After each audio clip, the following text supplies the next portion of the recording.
Hey Xiang Wang family, welcome back. Let's start new chapter. Wing ने वांगजी को propose कर लिया था, साथ ही शादी के लिए भी वांगजी को उसने अग्री कर ही लिया था, जिससे फाइनली उन दोनों की 20 दिन बाद शादी फिक्स्ड हो चुकी थी।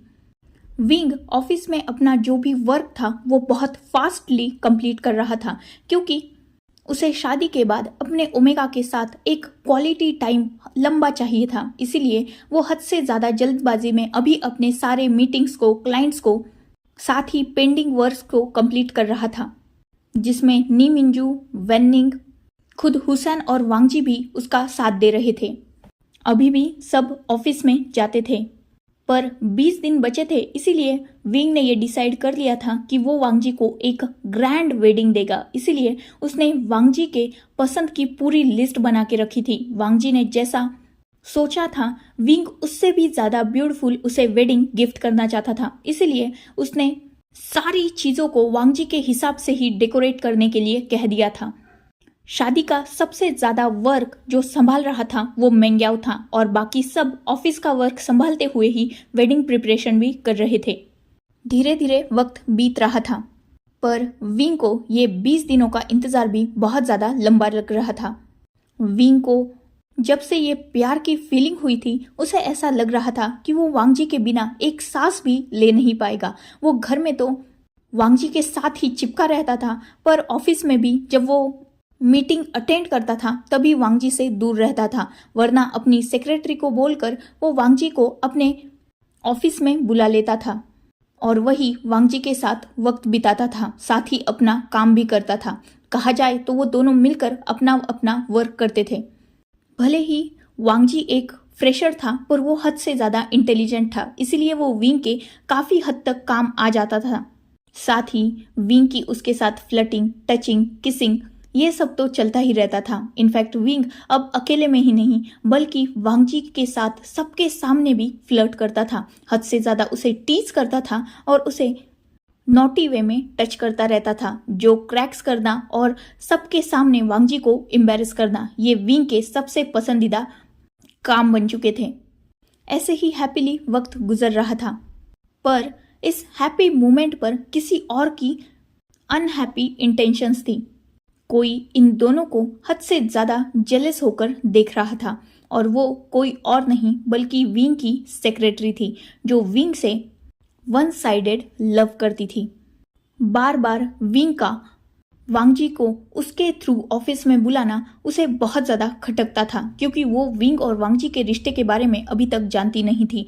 विंग ने अभी तक किसी को भी वांगजी और उसके रिश्ते के बारे में ऑफिस में क्लियर नहीं किया था। इनफैक्ट कोई भी उनका रिलेशन अब तक एक्सपोज कर ही नहीं पाया था। विंग ने डिसाइड किया था कि 20 दिन बाद जब शादी होगी तब वो डायरेक्टली मीडिया के सामने वांगजी को अपना ओमेगा कहकर इंट्रोड्यूस करेगा, वो भी पूरी दुनिया से, ताकि वांगजी को एक प्रॉपर रिस्पेक्ट मिल सके और साथ ही पूरी दुनिया उसे विंग का ओमेगा कहकर रिस्पेक्टफुली इंट्रोड्यूस कर सके। पर विंग का ये सोचना सही था, लेकिन दुनिया को गॉसिप में ज़्यादा यकीन होता है। इसीलिए धीरे धीरे ये बातें बढ़ने लगी कि विंग अपने ही ऑफिस के एक ओमेगा को लगातार अपने पर्सनल कैबिन में बुला के रखता है और उसके साथ घंटों तक रहता है। धीरे धीरे ये रूमर पूरे ऑफिस में फैल गया। साथ ही अब ये रूमर ऑफिस के चैट ग्रुप का सबसे फेमस पॉइंट बन गया, और इसी बात पर सब गॉसिप करते थे। सब वांगजी को अलग नज़र से देखा करते थे। सबको लगता था कि वांगजी ने सीईओ को पटा लिया है और उसके साथ पैसों के लिए वो रिश्ता बना रहा है। कुछ लोग तो वांगजी के बारे में इतनी घटिया बातें करने लगे थे जिन्हें बोलना तक सही नहीं लग रहा था। इन रूमर्स को और भी ज़्यादा हवा विंग की सेक्रेटरी दे रही थी, क्योंकि ऑब्वियसली वही विंग के साथ सबसे ज़्यादा रहती थी, तो वो सबको ये बता रही थी कि हाँ, उसने कई बार वांगजी को विंग को सीड्यूस करते हुए देखा है। वांगजी एक घटिया ओमेगा है जो पैसों के लिए किसी के साथ भी जुड़ जाता है और उसका एडवांटेज उठाता है, और जब उसका वर्क हो जाता है तब वो उस मैन को डिच कर देता है। यही रूमर्स अब धीरे धीरे ऑफिस से बाहर भी जाने लगे थे, पर विंग, वांगजी और बाकी सबको इन रूमर्स में और इनके बारे में ज़्यादा इन्फॉर्मेशन थी नहीं, क्योंकि हुसैन और वेनिंग भी विंग और वांगजी की वेडिंग में बिजी थे, इसलिए वो भी ऑफिस में थोड़ा कम आते थे। वो आते थे लेकिन वर्क होते ही चले जाते थे, इसलिए उन्हें इस एक्स्ट्रा गॉसिप के बारे में फिलहाल पता नहीं था। वही वांगजी और विंग वो तो अपनी ही दुनिया में मस्त थे, इसलिए वो भी इन रूमर्स से फिलहाल दूर थे। ऐसे ही 5-6 दिन बीत गए और विंग लगातार वांगजी को अपने ही कैबिन में रखता, अपनी आंखों के सामने रखता और हमेशा उससे फ्लर्ट करता रहता। वक्त हैप्पीली बीत रहा था, पर वो सेक्रेटरी जो अब विंग को वांगजी से दूर करना चाहती थी, उसने गलती से एक दिन सुबह वांगजी को विंग की कार से उतरते हुए देख लिया, जो अब उसके हद से बाहर था। उसने अब डिसाइड कर लिया था कि वो वांगजी को ऑफिस से बाहर फिकवा देगी, इसीलिए उसने विंग और वांगजी के कुछ इंटीमेट टाइप फोटो खींचे जिसमें वो दोनों एक दूसरे को हक कर रहे थे, किस कर रहे थे, और साथ ही विंग उसे अपने पास खींच रहा था, जिसमें क्लियरली विंग का नहीं पर वांगजी का फेस नजर आ रहा था, जिससे वो वांगजी को बेइज्जत कर सके। उसने उन सारी फोटोज को थोड़ा एडिट किया और विंग के फेस को और भी ज़्यादा ब्लर करके सीधा ऑफिस के चैट ग्रुप पर डाल दिया। धीरे धीरे ये रूमर्स और भी ज़्यादा स्ट्रॉन्ग होने लगे और अब हर कोई वांगजी को एक डिस्कस्टिंग नज़र से देखता था। इनफैक्ट बहुत से लोग वांगजी को गलत वे में तक अप्रोच करने की कोशिश करने लगे थे, पर फिलहाल वांगजी, जिसे ये सब बातें पता ही नहीं थी, वो इन सब लोगों को इग्नोर कर रहा था। और क्योंकि वो ज़्यादातर वक्त विंग के ऑफिस में ही बिताता था, तो ज़्यादा लोग उसके पास आ भी नहीं पाते थे। ऐसे ही और 2-4 दिन निकल गए। वही विंग पहले तो लोगों के बारे में सोचता था, इसलिए वो वांगजी को 2-3 घंटे ही अपने ऑफिस में रखता था, पर अब वांगजी विंग की ऑफिस में दिन भर रहने लगा। वो पूरा डे विंग के साथ ही स्पेंड करता था और जाते वक्त भी वो विंग के साथ ही जाता था। हाँ, वो दोनों थोड़ा छुप कर आ जा करते थे, लेकिन फिर भी सबको कहीं ना कहीं पता चल चुका था कि वांगजी विंग के बहुत ज़्यादा क्लोज है। वक्त बीत रहा था, साथ ही उस सेक्रेटरी का गुस्सा भी बढ़ रहा था, इसीलिए वो सोचती है कि उसे वांगजी को अपनी औकात दिखानी ही होगी। नेक्स्ट डे जब विंग उसे बोलता है कि वांगजी को बुला के लाओ, वो नोट करती है। वो वांगजी के पास जाती है और उसे विंग के कैबिन में आने के लिए कह देती है। वांगजी नोट करता है और अपने वर्क को फिनिश करने लगता है। ऑब्वियसली वो भी कुछ वर्क कर रहा था, उसे फिनिश करके वो विंग के कैबिन में जाने वाला था, इसीलिए वो जल्दी जल्दी से अपने वर्क को फिनिश करने में लग जाता है। वही वो सेक्रेटरी विंग के लिए कॉफ़ी लेकर सीधा उसके कैबिन में गई थी। विंग उस सेक्रेटरी से कॉफ़ी ले लेता है और बाद में उससे वर्क के रिगार्डिंग कुछ बातें पूछने लगता है। वो सेक्रेटरी भी आज थोड़ा रिवेलिंग ड्रेस पहन के आई थी और साथ ही वो विंग को बहुत अलग सीड्यूसिंग वॉइस में आंसर कर रही थी। वो आंसर तो परफेक्ट दे रही थी, पर उसकी वॉइस में एक नॉटीनेस था। विंग जो अपने काम में पूरी तरीके से बिजी था, क्योंकि उसे कंप्लीट करना था वांगजी के आने से पहले, वो सेक्रेटरी के इस एक्शन पर ज़्यादा ध्यान नहीं देता और बस अपने वर्क को करते हुए उससे क्वेश्चन आंसर कर रहा था। करीबन 10 मिनट बीत चुके थे और अचानक वो सेक्रेटरी अपने हार्ट पर हाथ रखती है और उसे प्रेस करते हुए लॉन्ग ब्रीथ लेने लगती है। ये बात जैसे ही विंग देखता है, वो शॉक हो चुका था। वो सीधा चेयर से उठ जाता है और टेबल की दूसरी तरफ आ जाता है जहां वो सेक्रेटरी खड़ी थी, और विंग तुरंत वहां रखी एक चेयर को आगे करता है और उसे वहां बिठा देता है। उस सेक्रेटरी ने एक शॉर्ट ड्रेस पहन के रखी थी और उस ड्रेस के ऊपर उसने नेक के आसपास एक स्कार्फ को वेयर किया हुआ था। उस ड्रेस में से उसका पूरा नेक एरिया क्लियरली एक्सपोज हो रहा था। साथ ही फिलहाल उसने अपने हार्ट के पास, मतलब लेफ्ट चेस्ट की ऊपर हाथ रखा था और वो लगातार लॉन्ग ब्रीथ ले रही थी। विंग टेंशन में आ चुका था और वो उससे वरीडली पूछ रहा था कि उसे हुआ क्या है। साथ ही वो पानी का ग्लास उठाकर उसकी तरफ बढ़ा देता है। वो ऑब्वियसली परेशान हो चुका था, क्योंकि इस ऑफिस में जितने भी लोग काम करते हैं वो उसकी रिस्पॉन्सिबिलिटी है, और अगर ऐसा ना भी हो तो ये ह्यूमिलिटी है यार। कोई अगर दर्द में हो तो ऑब्वियसली उसे सपोर्ट तो करना चाहिए, और क्या हुआ ये तो पूछना डेक्स्टर बनता है। विंग वही सब फॉर्मेलिटी कर रहा था, पर दिखने में वो कुछ अलग लग रहा था, क्योंकि उस सेक्रेटरी ने विंग के हाथ को पकड़ के रखा था और उसे अपने चेस्ट के ऊपर प्रेस कर रही थी। विंग को फिलहाल ये समझ में नहीं आ रहा था, क्योंकि वो हड़बड़ी में था। वो उस सेक्रेटरी को पानी पिलाने की कोशिश कर रहा था। विंग जब देखता है कि वो पानी नहीं पी रही और अपने स्कार्फ को खोलने की कोशिश कर रही है, तब विंग खुद अपने हाथों को आगे बढ़ाता है और वो उस स्कार्फ की नॉड को खोलने की कोशिश करने लगता है, पर उस सेक्रेटरी ने उस स्कार्फ की नॉड को थोड़ा टाइट करके रखा था, जिससे विंग से वो खुल नहीं रही थी। वही दूसरी तरफ वांगजी वर्क कंप्लीट करके विंग के फ्लोर के लिए निकल चुका था। कुछ देर बाद वांगजी फाइनली विंग के ऑफिस डोर के बाहर था।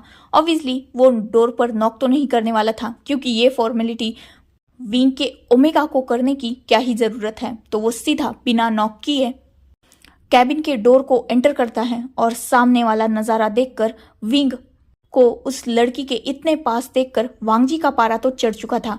वो तुरंत रूम में एंटर करता है और विंग को पीछे की तरफ पुश करता है। वो सीधा उस सेक्रेटरी के स्कार्फ को पकड़ता है और उसे हार्शली खींच लेता है, जिससे वो नॉड ओपन हो जाती है और वो स्कार्फ सीधा वांगजी के हाथ में था।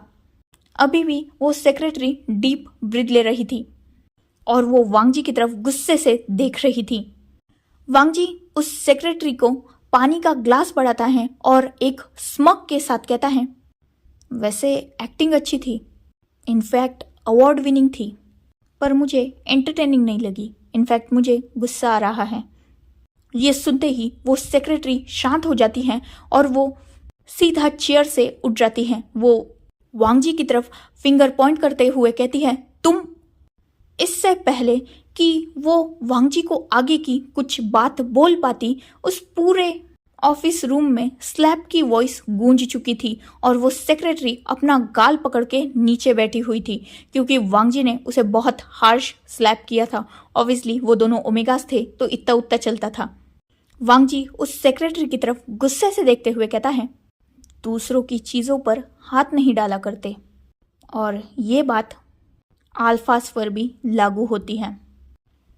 उसका कॉपीराइट खरीद के बैठा हूँ मैं, फिर तो उसकी ओरिजिनल पर भी किसी की नज़र नहीं गिरने दूंगा। इतना बोलकर वो विंग की तरफ देखता है। विंग जिसने अपनी नज़रें फेरा ली थी, ऑब्वियसली वांगजी ने सीधा उस सेक्रेटरी का स्कार्फ खींचा था, तो ये विंग को देखना थोड़ा गलत लगा, इसीलिए उसने अपनी बैक उन दोनों की तरफ कर ली थी।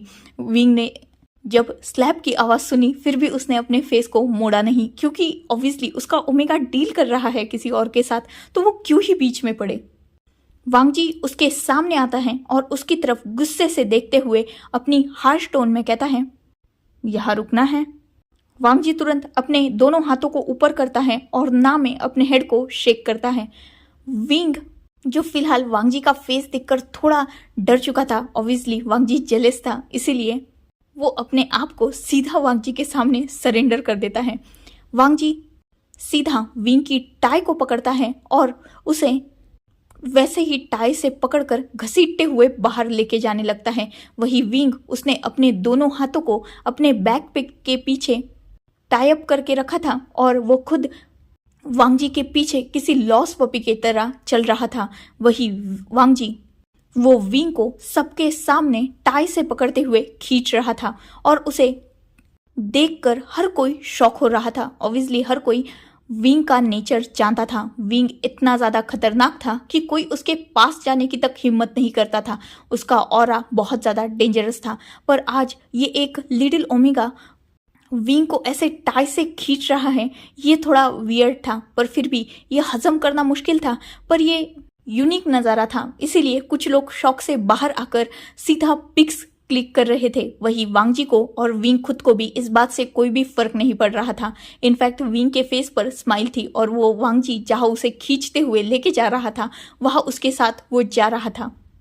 ऐसे ही वांगजी विंग को खींचते हुए पार्किंग एरिया में लेके आता है और उसे सीधा कार पे थ्रो कर देता है। वो दोनों साइड में विंग के हाथ रख देता है और विंग को गुस्से से घूरते हुए देखता है और अपनी रूड वॉइस में कहता है, ये सब क्या था? विंग एक डीप ब्रीथ लेता है और अपने ओमेगा के नेक के अराउंड अपने दोनों हाथों को डालते हुए क्यूटली कहता है, ओ ये सब पता नहीं क्या था।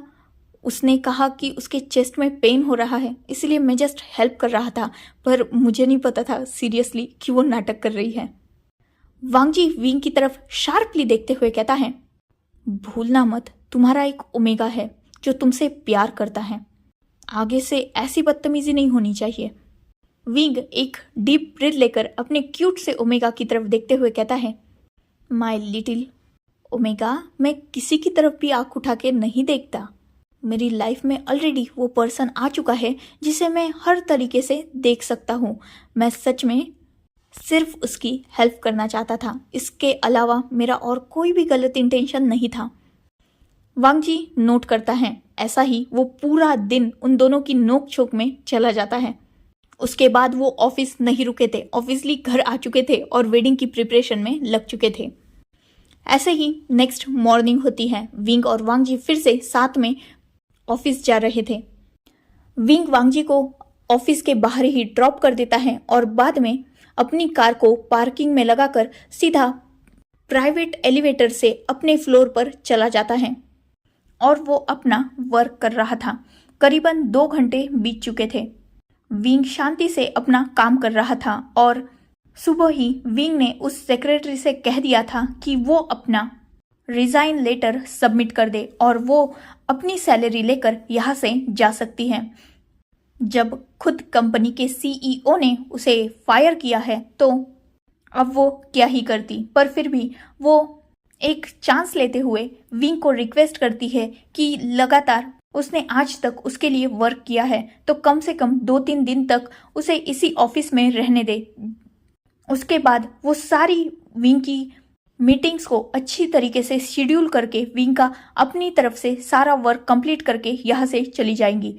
अब विंग, उसके पास कोई रास्ता तो था नहीं, इसीलिए वो नोट कर देता है क्योंकि उसे भी वर्कलोड कम ही करना था। वो सेक्रेटरी खुश हो चुकी थी और वो फिर से विंग के आगे पीछे घूमने लगी थी, पर विंग अभी उसके इंटेंशन जानता था। साथ ही वांगजी को भी अब गलतफहमी नहीं होनी चाहिए, इसीलिए विंग उससे थोड़ा दूर रहता था। फिलहाल लंच टाइम हो चुका था और हर कोई अपने अपने लंच को करने के लिए कैफेटेरिया में और कैंटीन की तरफ आ चुके थे, जिसमें आज वांगजी, वेनिंग और नी हुसैन भी इंक्लूड थे। वांगजी तो विंग के साथ ही लंच करने लगा था, पर आज विंग को एक इम्पॉर्टेंट मीटिंग थी, इसीलिए वो बाहर गया हुआ था और कुछ देर बाद लौटने वाला था। इसीलिए विंग ने वांगजी से कह दिया था कि वो कैंटीन में डिनर कर ले और बाद में वो विंग के ऑफिस आ जाए। वांगजी इस बात के लिए ऑब्वियसली मान चुका था। वांगजी अभी कैंटीन एरिया में अपने डिनर को ऑर्डर करने जा चुका था और वो लाइन में खड़ा ही था, तभी उसे फील होता है कि कोई उसे टच कर रहा है, वो भी उसके बैक पर। ये महसूस करते ही वांगजी फ्लिंच कर उठा था और वो तुरंत पीछे मुड़कर देखता है, जहां कुछ अल्फाज वांगजी को बहुत अजीब तरह से देख रहे थे, साथ ही उसे टच करने की कोशिश कर रहे थे। ये देखते ही वांगजी का पारा चढ़ चुका था।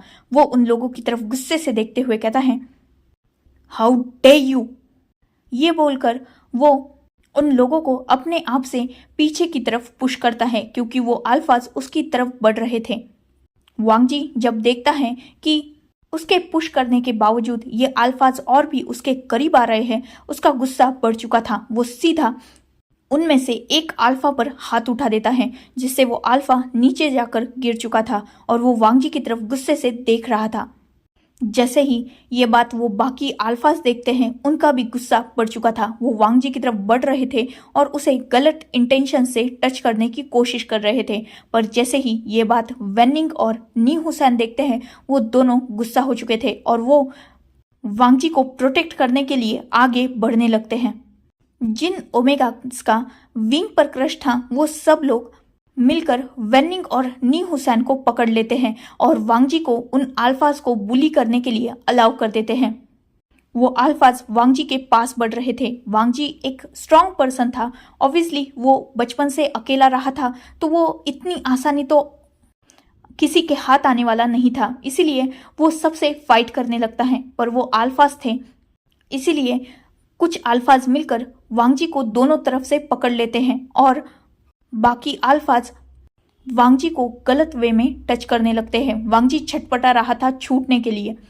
उन अल्फाज ने वांगजी के जैकेट को उतारने की कोशिश करने लगे थे, जिससे वांगजी बहुत ज़्यादा गंदा फील कर रहा था। ऑब्वियसली उसे वो टच फील हो रहा था, साथ ही उनकी वो डिस्गस्टिंग नज़रें वांगजी को हद से ज़्यादा दर्द दे रही थी। उसे बहुत ज़्यादा बुरा लग रहा था। उन अल्फाज ने सीधा वांगजी ने जो ब्लेजर पहन के रखा था उसे खींच लेते हैं और वांगजी अब सिर्फ उनके सामने शर्ट और पैंट में खड़ा था। साथ ही वो अल्फाज वांगजी को लेकर बहुत बुरी बुरी बातें भी कर रहे थे कि सीईओ के साथ तो सो चुके हो, तो हम भी तुम्हें यूज़ कर सकते हैं, वैसे भी हम भी अच्छी पोस्ट पर हैं तो तुम्हें अच्छी तरीके से सेटिस्फाइड करेंगे, ऐसा वैसा, ऐसी बहुत बुरी बुरी बातें वो वांगजी को लेकर कह रहे थे। ये सुनकर तो वांगजी की आंखों में आंसू आ चुके थे। भले ही वो बहुत स्ट्रांग था, पर खुद की ऐसी इंसल्ट किसको बर्दाश्त होगी। साथ ही वो वांगजी को स्लर्ट, बेड वार्मर और ऐसी गंदी गंदी बातें भी कह रहे थे, जिससे वांगजी को और भी हार्डली पेन हो रहा था। वांगजी के साथ वो लोग फोर्स कर रहे थे, इसलिए वांगजी की बॉडी पर भी कुछ निशान बन चुके थे, कुछ नाखूनों के और खरोचने के। साथ ही उन्होंने वांगजी को स्लैप भी किया था, जिससे वांगजी के फेस पर उनमें से एक के हाथ का निशान छप चुका था। वांगजी लगातार रो रहा था। ये कम था कि उनमें से एक अल्फा वांगजी के ऊपर पानी डाल देता है, जिससे वांगजी ने जो व्हाइट शर्ट पहन के रखी थी वो उसके बॉडी से पूरी तरीके से चिपक चुकी थी और उससे वांगजी की बॉडी थोड़ा हल्की हल्की विजिबल होने लगी थी, जिससे उन अल्फाज का ध्यान और भी ज़्यादा वांगजी की बॉडी की तरफ अट्रैक्ट हो रहा था और वो और भी ज़्यादा वांगजी से मिसबिहेव करने लगते हैं। कुछ देर तक ऐसे ही वांगजी को ह्यूमिलिएट करने के बाद उनमें से एक अल्फा सीधा वांगजी की कॉलर को पकड़ता है और उसके शर्ट के बटन को ओपन करने ही वाला था, तभी वहाँ हर कोई डिजी फील करने लगता है और कुछ ही देर बाद वो सारे लोग अपने घुटनों पर बैठ चुके थे। सबने वांगजी को छोड़ दिया था और वांगजी भी खुद जमीन पर गिर चुका था। उस पूरे कैंटीन एरिया में स्ट्रॉन्ग और डोमिनेटेड फेरोमोन्स फिल हो चुके थे, जिससे बहुत सारे लोग सांस तक नहीं ले पा रहे थे। करीबन अभी वह सारे ही लोग अपने घुटनों पर थे, तभी वह विंग एंटर करता है, जिसका ऑरा हद से ज़्यादा डेंजरस था और उसी के ये एंग्री और डोमिनेटेड फेरोमोन्स थे। विंग सीधा अपने बिग फुट स्टेप के साथ वांगजी की तरफ बढ़ता है। वो सीधा अपने कोट को उतारता है और उसे वांगजी के ऊपर डाल देता है और वो बिना किसी की केयर किए सीधा वांगजी के सामने नीच पर बैठ जाता है और उसे अपनी आगोश में भर लेता है। उसने वांगजी को बहुत टाइटली हक करके रखा था। वही वांगजी, उसे विंग के फेरोमोन से इतना फर्क नहीं पड़ता था, क्योंकि ऑब्वियसली वो विंग के साथ ही रहता था, तो विंग के फेरोमोन्स उस पर इफेक्ट करते थे, पर उसके फेरोमोन्स उस पर बैड इफेक्ट नहीं करते थे। वांगजी ने जैसे ही विंग को अपने पास फील किया था, उसने विंग को बहुत टाइटली हक कर लिया था। साथ ही वो विंग की बाहों में सुबक रहा था। वांगजी की आंखों में आंसू देखकर विंग का गुस्सा आउट ऑफ कंट्रोल हो चुका था और वो और भी अग्रेसिवली अपने फेरोमोन्स को रिलीज कर रहा था, जिससे अब वहां के लोगों को सांस लेना तक बन नहीं रहा था। सेम हाल हुसैन और वेन्निंग का भी था, इसीलिए वो जैसे ही फील करते हैं कि जिन ओमेगाज ने उसे पकड़ के रखा है उन्होंने उन दोनों को छोड़ लिया है और वो अब अपने अपने गले को पकड़ के सांस लेने के लिए स्ट्रगल कर रहे हैं, तब वो सीधा उठ जाते हैं और जैसे तैसे करके विंग की तरफ बढ़ने लगते हैं। ऑब्वियसली उन पर भी विंग के फेरोमोन्स का असर हो रहा था। वो विंग के पास जाते हैं और उसके शोल्डर पर हाथ रखकर वेन्निंग अपनी सॉफ्ट वॉइस में कहता है, विंग फेरोमोन्स संभालो, सब को प्रॉब्लम हो रही है। विंग जब वेन्निंग के मुंह से ये सुनता है, तब वो धीरे धीरे अपने फेरोमोन्स को कंट्रोल करने लगता है। विंग के गार्ड्स भी उसी के पीछे आ चुके थे, इसलिए वो सारे विंडोज और बाकी चीज़ों को ओपन कर देते हैं, जिससे फ्रेश एयर अंदर आ सके। धीरे धीरे विंग के फेरोमोन्स कम होने लगे थे, पर अभी तक वो पूरी तरीके से वहां से गए नहीं थे। और वही विंग वो वैसे ही वांगजी को अपनी आगोश में लेकर बैठा हुआ था। और विंग वहां तब तक बैठता है जब तक वो फील नहीं करता कि वांगजी अब थोड़ा काम डाउन हो चुका है। उन दोनों के बैठने का पोस्चर कुछ ऐसा था कि विंग सीधा जमीन पर बैठा हुआ था और वांगजी उसकी गोद में सिमटा हुआ था। वांगजी के ऊपर विंग का कोट था और विंग ने वांगजी को अपने दोनों हाथों से और अपने कोट से पूरी तरीके से रैप करके रखा था। वही विंग वो खुद वांगजी के हेड पर अपनी चिन को रखे हुए था और उसकी आईज अभी तक नीचे थी। वो लगातार वांगजी की तरफ ही देख रहा था, जो डरा सहमा उसकी बाहों में बैठा हुआ था। कुछ देर बाद विंग जब फील करता है कि वांगजी फाइनली थोड़ा थोड़ा काम डाउन हो चुका है, वो वांगजी को वैसे ही अपनी गोद में उठा लेता है और हुसैन की तरफ देखते हुए कहता है, चेयर। हुसैन नोट करता है और तुरंत चेयर लेके आता है और विंग वांगजी को केयरफुली अपनी गोद में बिठा लेता है और वो खुद चेयर पर बैठ जाता है।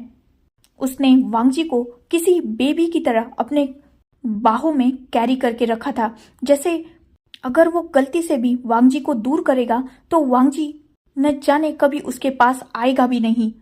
वही विंग वो खुद वांगजी को काम डाउन करने के लिए अब अपने स्मूथिंग फेरोमोन्स रिलीज करने लगता है, जिससे वांगजी और भी ज्यादा काम डाउन हो जाता है। धीरे धीरे वांगजी फुल्ली रिलीफ हो चुका था और वो विंग की बाहों में जो कांप रहा था वो भी वो कम कर चुका था। धीरे धीरे वांगजी अपनी बॉडी को कंट्रोल करता है।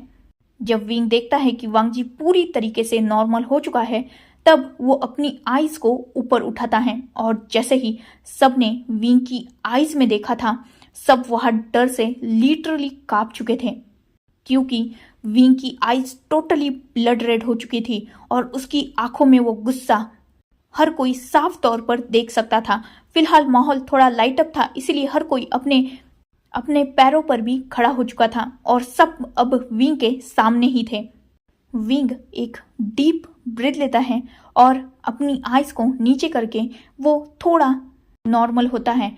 वो वांगजी को अपने आप से थोड़ा सा दूर करता है और उसके फेस पर अपने हाथ को सॉफ्टली घुमाते हुए कहता है, आर यू ओके? वांगजी विंग की तरफ अपनी टीयरी आईज से देखता है और नोट करता है अभी भी वांगजी की आंखों में आंसू थे। वांगजी की आंखों में जब वो आंसू विंग फील करता है, उसे और भी ज्यादा गुस्सा आ रहा था। वो अपने थंब से सॉफ्टली वांगजी के आंसुओं को रब करते हुए कहता है, आई एम सॉरी, ये सब मेरी मिस्टेक है। मैं तुम्हें प्रोटेक्ट करने में फेल हो गया, मैं लेट हो गया, आई एम रियली सॉरी। इतना बोलकर वो फिर से वांगजी को टाइटली हक कर लेता है। वांगजी भी जानता था कि विंग हद से ज्यादा गुस्सैल है, इसीलिए वो भी अपने आप को कंट्रोल करता है और अपने आंसुओं को पहले तो पोंछता है, क्योंकि ऑब्वियसली वो जानता था कि विंग उसके लिए हद से ज्यादा पागल बन चुका है फिलहाल।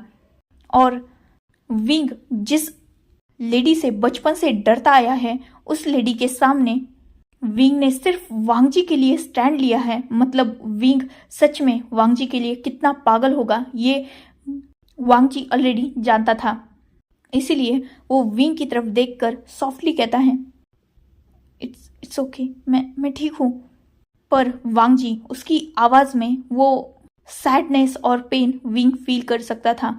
वो नोट करता है और वांगजी को वैसे ही लेकर उठ जाता है। वो वांगजी को उसी चेयर पर बैठाता है और उस पर अच्छी तरीके से अपने कोट को ओढ़ देता है और वांगजी की तरफ सॉफ्टली देखते हुए कहता है, don't worry my little omega, जिसने भी तुम्हें परेशान किया है ना, आई स्वेयर आज उन्हें तुम्हारा अल्फा बहुत अच्छी तरीके से मजा चखाएगा, ताकि फ्यूचर में कोई भी वी वुशियान के ओमेगा की तरफ आंख उठा के भी ना देख सके।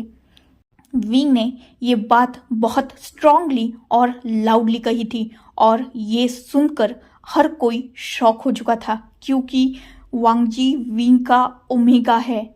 विंग ने क्लियरली मेरा ओमेगा मेंशन किया था अपने वर्ड्स में, मतलब अब तो किसी की खैर ही नहीं थी। सो Enough for today. Let's take a break. Next chapter in next video. If you like my explanation, like, comment and subscribe my channel. Hopefully you all are enjoying this fan fiction. Goodbye. Take care. Enjoy your beautiful life.